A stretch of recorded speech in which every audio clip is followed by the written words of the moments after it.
Alloh taolo aytadi: "Azizligim va ulug'ligimga qasamki, mo'min bandamning jonini olar ekanman, men unga rahim qilishni xohlayman. Bu qilgan har bitta xato uchun uni jazolayman."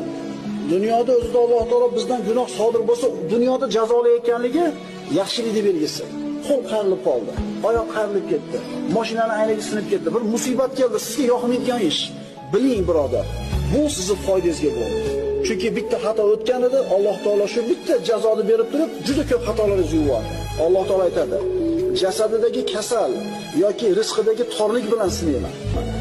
Molidagi yoki bolasidagi musibat bilan jazolayman. Shunday qilib musibatning orqasidan gunohlarni yuvaraman. Agar undan yana gunoh qoladigan bo'lsa, agar undan gunohdan biror narsa yana qolgan bo'lsa, nima qoldi unga? Dunyoda oxiriga yetadigan musibat, o'lim sakaroti.